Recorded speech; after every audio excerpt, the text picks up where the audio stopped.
who is working with us in Journalism and Media International Center. I've given you the website address, so you are very welcome to visit it anytime. It's for free, of course. She has been one of our team working much with safety training for journalists. She has a long background as a reporter herself from the Middle East, from a variety of countries, counting Libya, Iraq, Syria. She is originally from Egypt, where she was one of the heads of the journalist union over there. But she's now residing in Berlin. She's doing her PhD with the, and I can tell this because I know it, with the fantastic material of journalists who have worked in IS-controlled areas, which will be amazing work when it sees the light of day. So Abir is also the vice president of the International Association of Women in Radio and Television for the moment, which is a rather global organization counting in a lot of media women. So Abir, for 10 minutes, you share your thoughts and your experiences with this. She's also conducted webinars already on how to cover Corona in a safe way. Abir, please. First of all, thank you very much, Elizabeth. Thank you, Dr. Altaf, and the distinguished organizer of this webinar. I've been honored to attend the previous two, and I really learned a lot. I'm just checking, is the voice okay? Okay, yep. So I'm here to speak today about the experience of coronavirus. I allow myself as well to share part of my own screen. I hope it works because I never done that part. Do you see my screen now? Yeah. Yeah. Yeah. So I'm going to speak about the experience of the pandemic is a local one too. Yes. The pandemic looks very international because like it happens everywhere in all the country, but this is really, I see it is misleading because for several reasons actually, because it doesn't only happen internationally and I've seen the information and the conversation that already have been through during this, the beginning of the webinar. There is a different experience. We cannot say that the same experience of the pandemic that is back in Germany here or Norway or France or America, it is the same that we have in Pakistan or Egypt or Indonesia or the Philippines. It is very different actually. And this is why this pandemic crisis is a revealing one. It revealed everything. It revealed our system. It revealed our freedom of expression issues. It revealed the economic way and the political way of leading the world, you know. And we cannot speak about that except thinking as well about the United States, the biggest democracy or the most established democracy between brackets, and how it misled at the beginning to deal with this, and now why every nation, a lot of nations are thinking about stopping the lockdown and opening again. Elizabeth as well highlighted yesterday with Dr. Altaf the issue of freedom of expression and how some government have used the opportunity or rather misused it really to crash down on the freedom of expression, which is already fragile in some countries, like for example, my country, Egypt. And there is a lot about that. So it is a revealing experience. At the same time, it's a local experience. It doesn't happen, yes, it happens internationally, but it happens in different places.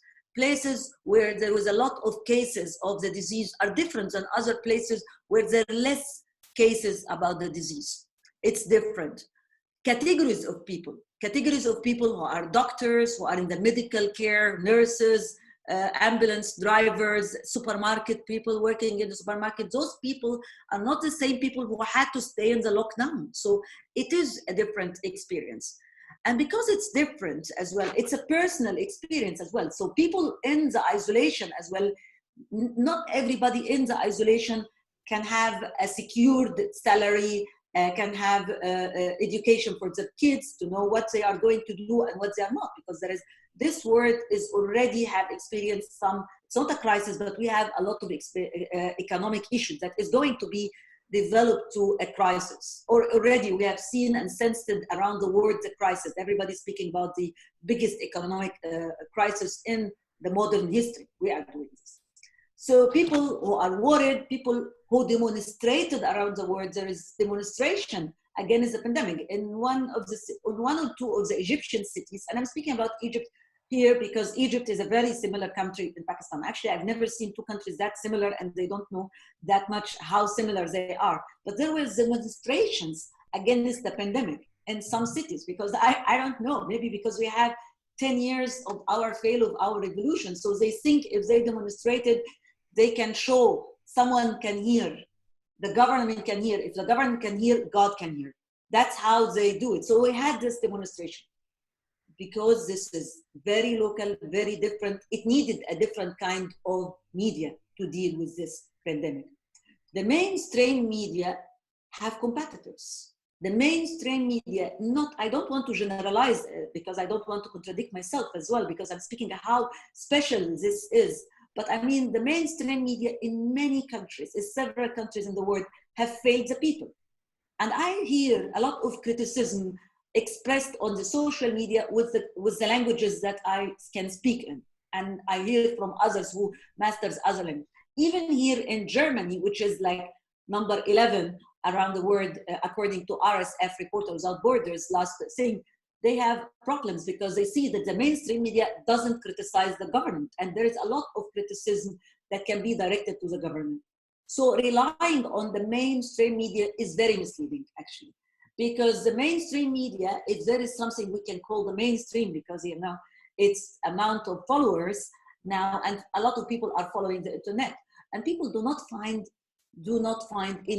in many cases that this mainstream media is talking for them. Even this mainstream media is speaking about its own sustainability, because we all know that the media already have a lot of problems that will be happening or started to be happening. And we're worried about, because we're people working in the syndicates and unions, that there is a lot of people are going to be fired or lose their work, or if they are freelancers, there are going to be less wages for the freelancers. So there is a problem that is happening for this. So this leads us to the local media and the media that talks to the small communities.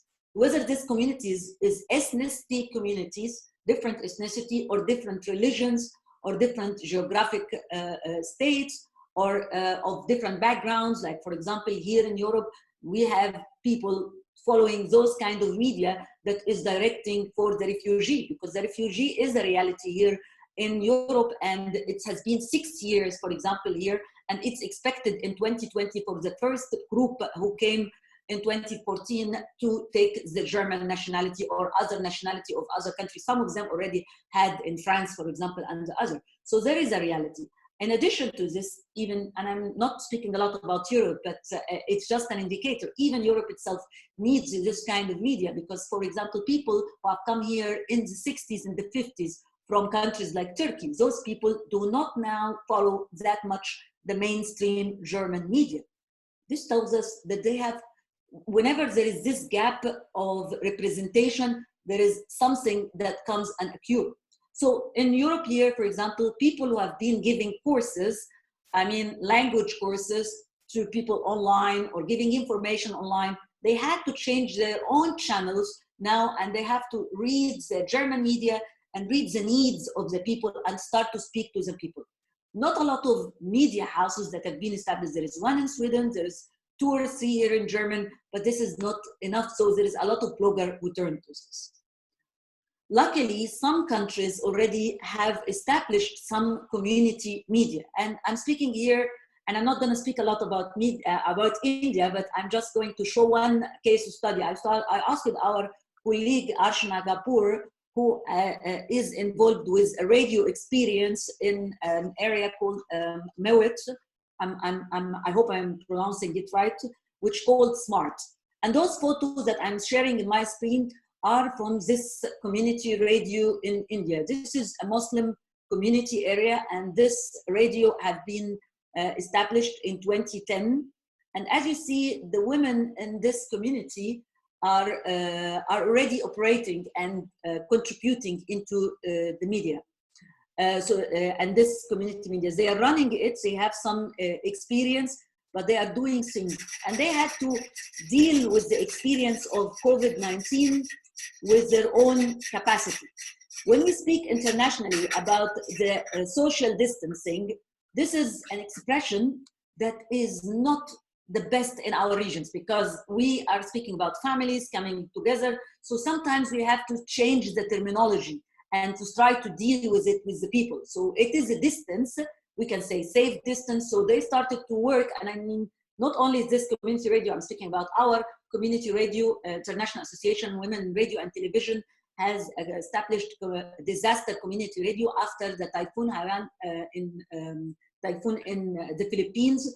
And this community radio cannot speak to the people and start speaking about issues as social distancing, because they had to change even the, between brackets, again, because I don't want to generalize, the Western expressions or the expressions that came from China or from other countries. We cannot use it in our context. So they start to speak to people in their context. Again, there is this distancing. It's not practical in overpopulated countries. It has to go into a different way of dealing with that. And as you see here, they are in this community, they are trying to manufacture some masks, so they are doing something to sustain themselves as well as the community. So this is for the community itself to start to wear it, because they cannot afford the lockdown. You know, the lockdown is something that happened, but they have to work. And I said before, we have some demonstrations against this lockdown, because people who rely on day money that they get, they don't have money in the bank or money that they can afford and do this. And as you see here, inside the stadium as well, they are operating, and they have the distancing. They have the distancing that they are speaking about. But about this is for this radio, and I will share documents about it afterwards. But for others, for example, in Iraq, they have some different kind of experience as well. So our colleague Awaz, which is in our IWAT chapter in Iraq, she has a problem, because going to the radio itself is an issue. They couldn't clean the radio. And this is when this responsibility of the owners of radios and media houses comes. This is a common issue between the media houses in countries like in the mainstream media and the community media.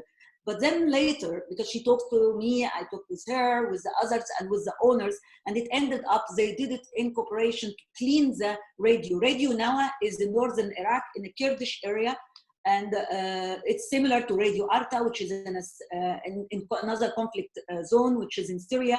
But they had to work. The community itself contributed into the cleaning of the radio, cleaning it of the virus, cleaning of the equipment and everything. Why did they do this? Because they felt that this radio is really serving them.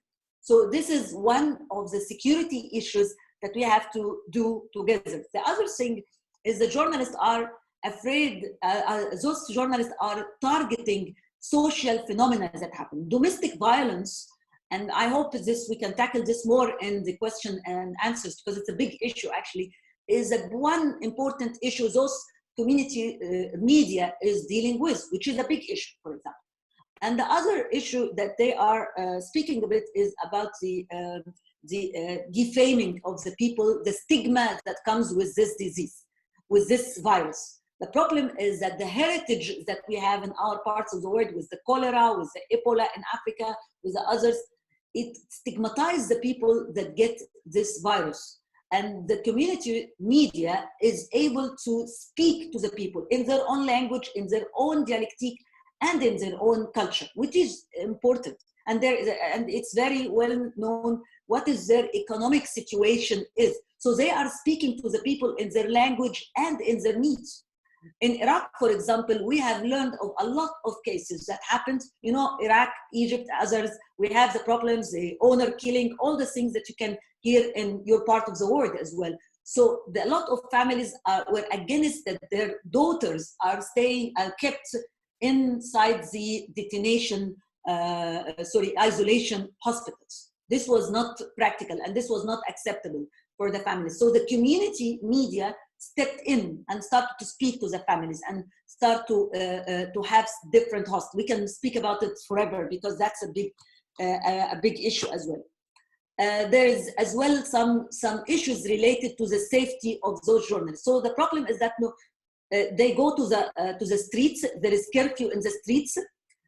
For the Indian media here, they had the privilege of having some press passes. You know, they had that. Especially I'm not going to speak a lot about India, but I mean there is some issues with the some violations against the Muslim community being accused of spreading the disease. So they have those passes.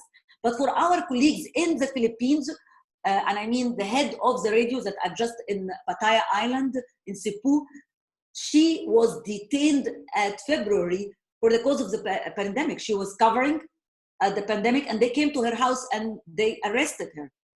She's still arrested. Three of our colleagues of that community radio and another community radio were among 7 who were detained while covering the 1st of May demonstration in Manila.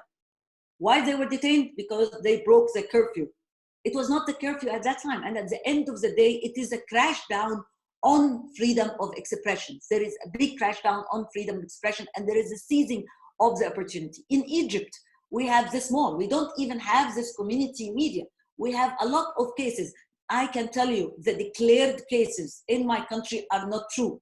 I come from south of Egypt, and in my family, I lost people for coronavirus. So there is a lot of things, and it comes because a lot of, you know, the people, when they say hi, they do kiss, and all of these things, the gatherings, everything, they can't afford to do the lockdown. But because of the lack of community radio, because the government monopoly, this is why the people cannot express themselves. So I want to conclude my words, and I can speak later a lot about safety of journalists, because this is my normal issue. I just wanted to stick to the topic of this. But I want to say at the end of the day, this pandemic is international, but this is very misleading because it is a local and very personal experience, which requires a very customized and local way of coverage. And this gap... Abir, I'm afraid the time starts to running out now for the rest. Sorry. This is my last sentence. And I said, this is why I see a potential here to really support the local media, because the future is very local. Thank you very much, Elizabeth. Thank you. Thank you so much, Abir. Thank you so much. This is really enlightening for us. You bring the world into the picture. I will not open for questions and answers now. Time is a bit short, but we'll have questions and answers after Peggy's introduction to both of you. I think that's the best way to do it now. So Peggy Mohan, a person I've known for quite a long time, actually. She is from India, based in Delhi. She is a writer. She is a linguist, a very professional linguist, I have learned through my conversations with her. She's actually written several novels, one of which deals with the atrocities in Gujarat in 2002, a very interesting book that I would recommend you all to read. She has also an artistic part of her, which means both visual arts and music. She teaches music at a school in Delhi. And she has worked a lot with human rights in India. Excuse me, Peggy, if I missed something. You have a wide personality and a long experience, but you're here because I invited you to speak of the public debate in India over the coronavirus. So please, the word is yours. If you want to add something to the introduction, you may as well. We tried to keep it at 10 minutes, but previous speaker wasn't actually there, so you might also exceed a bit. Let's see. Okay. First of all, when this happened, when we discovered that there was this thing happening in Wuhan and that it was probably going to impact India and we were going to wind down a lot of things, my initial reaction was, well, that's interesting because something was due to happen to put a brake on runaway excavating of the environment in the name of development. Something was supposed to happen. Perhaps there's a sort of a stoppage. We thought so, but nobody was ready to take that up and make it into a political issue so that the world could change, so that some of the gains we have in the end of pollution, the cleaner rivers, in general, there are a lot of things that have been good.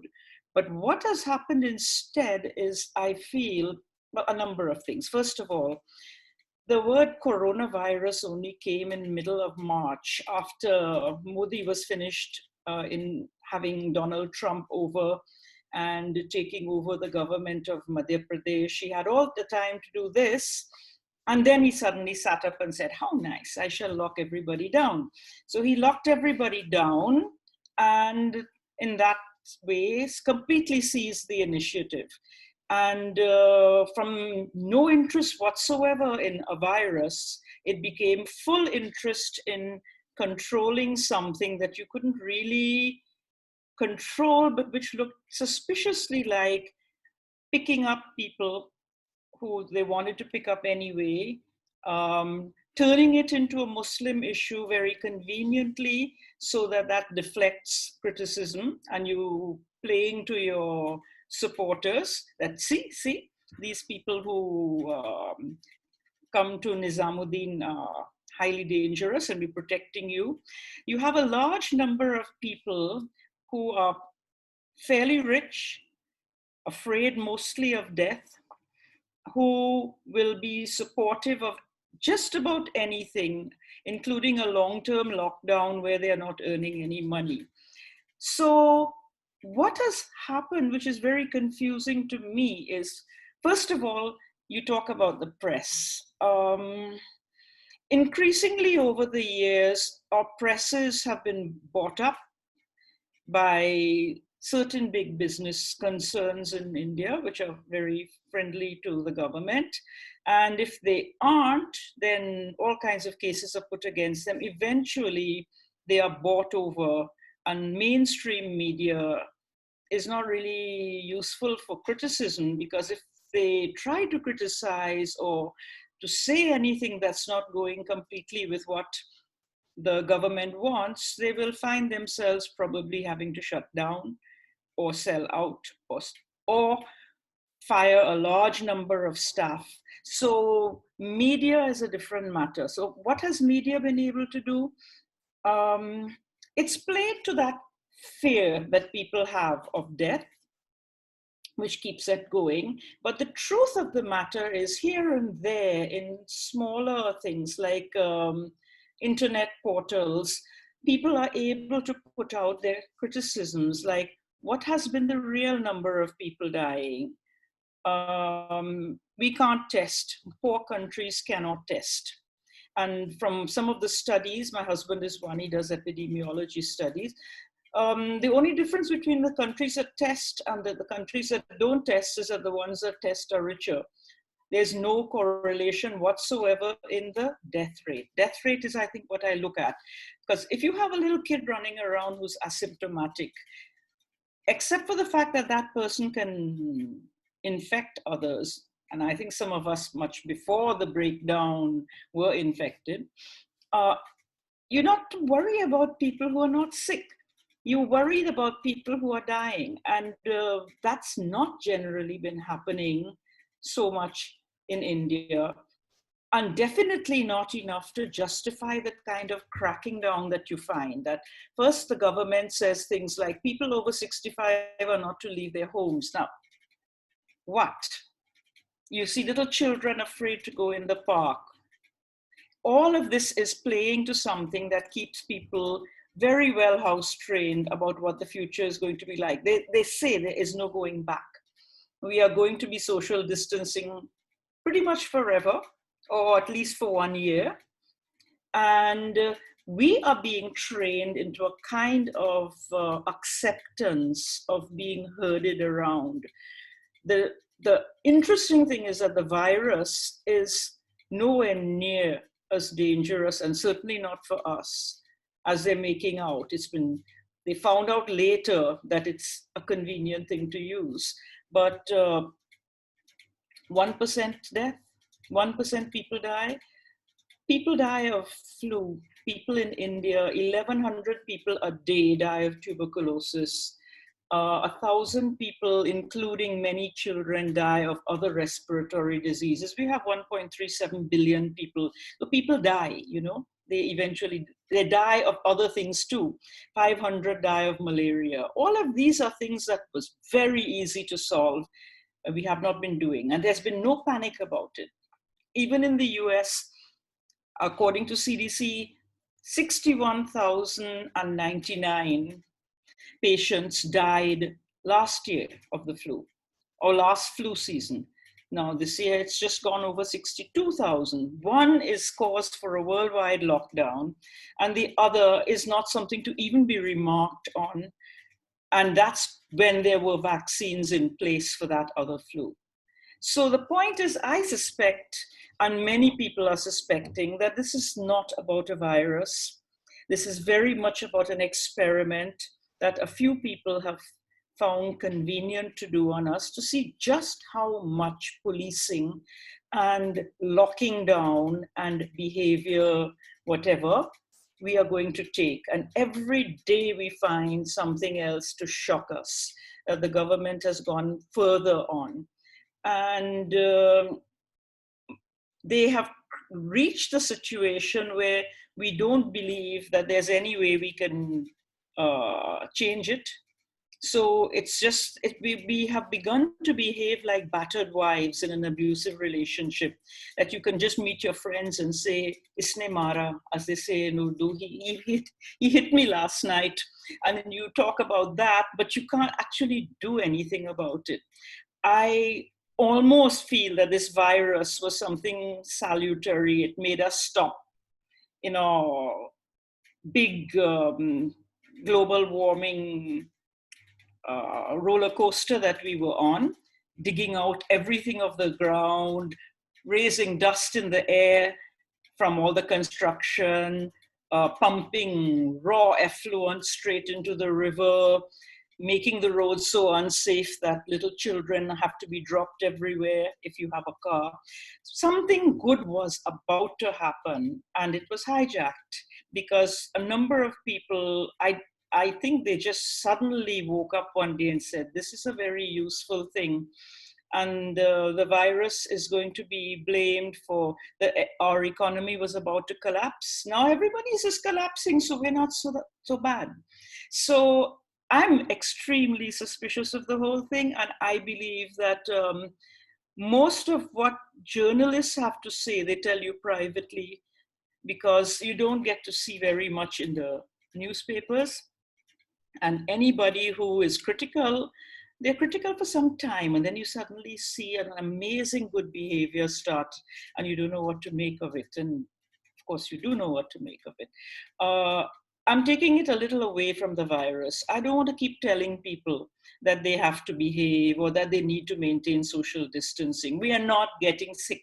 What's worrying me far more than any virus is that the complete shutdown of the economy and the way it has impacted maximally the migrant population of India, who have been played around like fools. Firstly, you say, okay, you can't leave town. There are no buses for you. So they start to walk. Then they stop them at the border of the state, and they start spraying chemicals on them to clean them as if that will get rid of a disease. And then they say, we'll keep them. Then they say, okay, you can go back, but now it's harvesting season. The factories are due to reopen. They've been playing these people around so badly, and that if they, who have the least financial security, are even hurt worse, the impact in terms of deaths in India on their children, on them, is going to vastly outweigh what any virus has been doing to us. So, and it doesn't matter. That's what's the scariest thing. You begin to wonder whether you are enthralled to people who don't care about you, who perhaps wish that some of you were gone. So that's how I'm seeing it.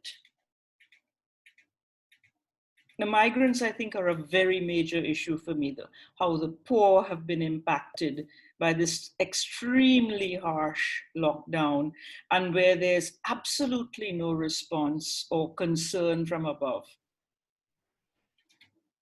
Thank you, Peggy. Is that it? I think so, unless you have more questions you want to push at me, because I have not completely got where you want to take this. As to, in terms of newspapers, in terms of news, we are all writing. We are all experiencing different aspects of the whole thing. The educational system suddenly saying Zoom is the best thing that ever hit humanity. Let's close all the schools. Let's all do Zoom, when most people don't have computers. Many people don't have electricity. Zoom is great for what we're doing right now. And I can see people in Pakistan, as I haven't been able to, oh, I would have been so thrilled. There's so much I need to know about Pakistan, but until this kind of thing is happening, you're on the other side of an impenetrable wall. We want to study languages, and Indian languages don't end at the border of India. I mean, they are highly linked to the things that are happening there. So Zoom has been wonderful for this, but it's not been great for teaching. And I think that in many ways, we're trying to struggle on with life the way it is, but there is a constant feeling of, where is this going to go? And if every day there's a new shock at how much they can tie us up, where will it end?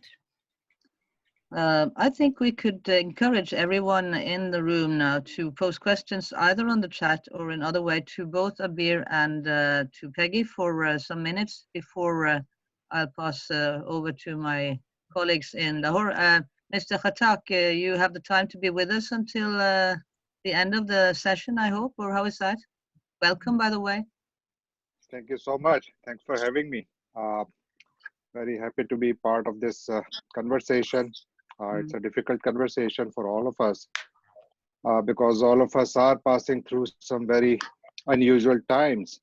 I was listening to Peggy, and some of her points are really very valid, and we are enduring them basically in multiple ways. It depends on where you live. Before you speak more, you should be introduced. But I encourage everybody to ask questions. But maybe you should, Rachel or Altaf, introduce Khattak to everyone. I will introduce myself if you want. Oh, you want to? Okay. I have a question. So my name is Jahangir Khattak, and I work at the Center for Community Media at the Craig Newmark Graduate School of Journalism at City University of New York. I have been working here for the past more than 12 years, working with the Metro New York-based community and ethnic media. We have a very large media presence here, catering to different communities because, as you know, New York is the largest city in America. It is the most diverse city in America. It has all the superlatives that you can think of in terms of whether it's the subway, it is the largest and the oldest, whether it's the police force, it's the largest, whether it's the school system, a public school system, it's the largest, whether it's the public schools, student population, again, it's the largest, more than 1,800 schools, more than 1.1 million students, more than 40,000 cops on the streets. So it is a large city. And we have a very large media as well. We don't have exact numbers, but we estimate that there are at least 300 community and ethnic media publications. Rather, maybe at least more than that, at least 350 or more, because we have documented almost 300 on our own directory. Since I will come back to the media side a bit later, I have been in journalism since 1986. I have known Altaf for many years, so thank you for inviting me. And then when I came to the US, I have been doing journalism. I have done journalism at the community level, and then I joined this media nonprofit sector, and I've been working in this sector ever since. We have been doing different kinds of projects, organizing trainings, doing some research, also contributing here and there, and as an analyst and also writing. So that's what who I am.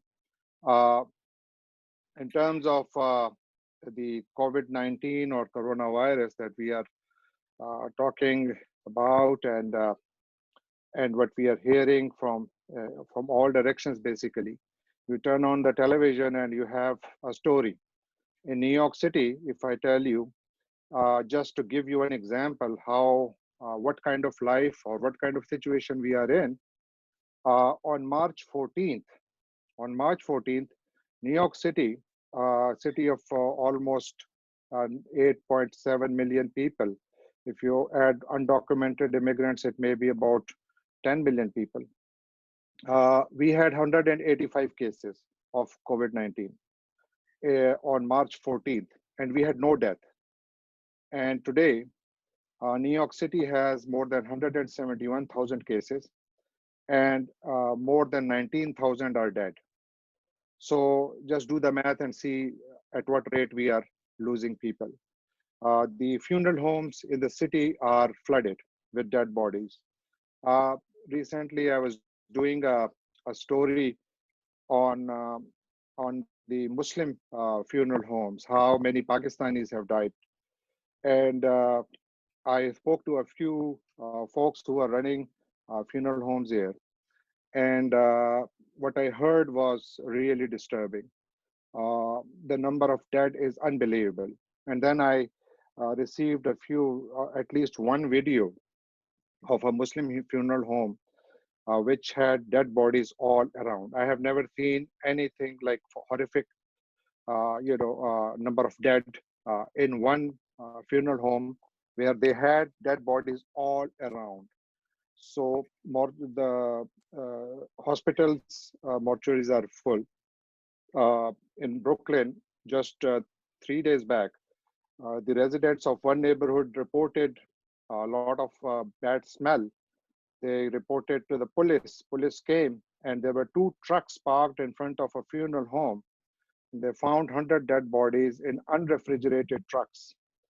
And the funeral home director was saying that I had to put them there because I had ran out of the space. I did not have space to put those dead bodies. Same is story everywhere. If you go to the cemeteries, cemeteries are also working overtime. Basically, you have to wait. Dead bodies in some cases were lying when at the peak, not right now, but when we had the peak, there were instances where people died at homes.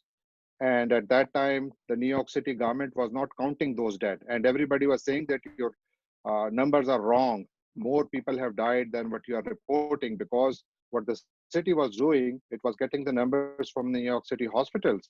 And also New York City runs America's largest public hospital system. It runs 11 big hospitals. So they would get those numbers from different hospitals, and then they would compile and give us a number. But the situation and the numbers from other sources were different. In cemeteries, since there are few cemeteries in New York City, so you have to really wait. So the situation overall has been very bad, and it has impacted all facets of life here. I used to go to the office for years, and after years, I have been working from home for almost 2 months now. And same is the situation for everyone else, not just in New York, I think all over the world pretty much. So this is our new way of life. Coronavirus, uh, we may buy some conspiracy theories and realities both, or we may not. But one hard reality is that it has changed our lives in very, very striking ways. Uh, it has changed our politics, at least in America, a lot.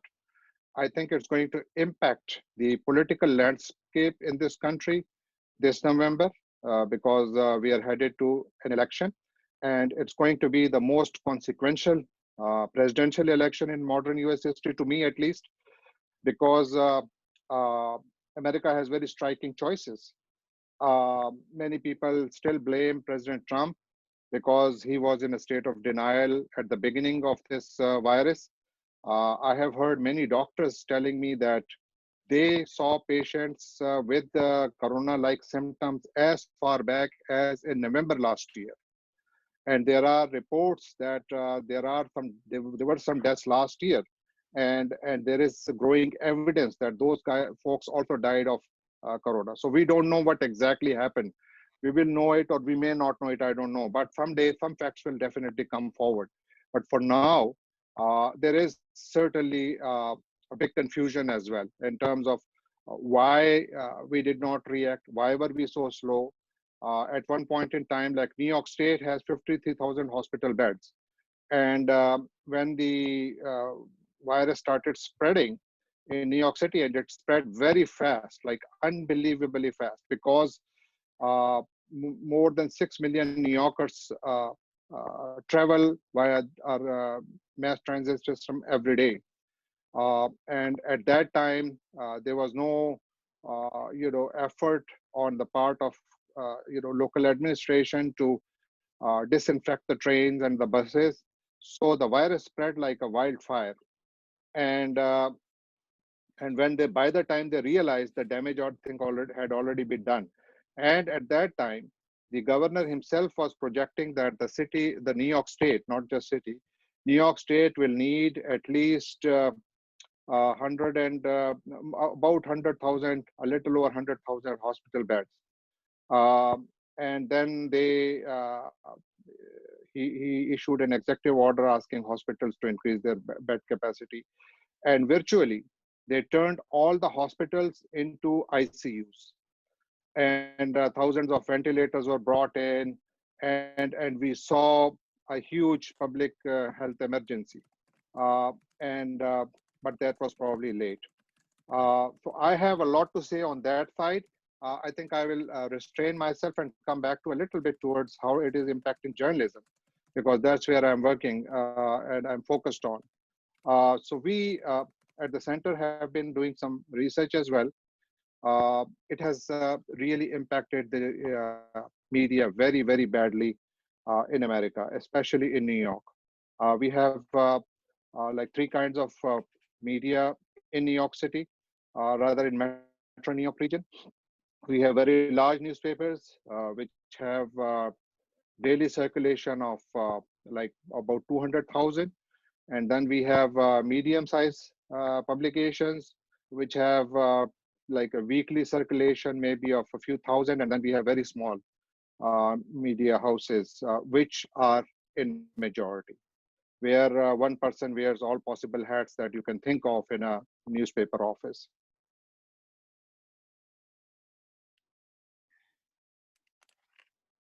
We lost your voice, Jangir. We can't hear you. We can't hear you.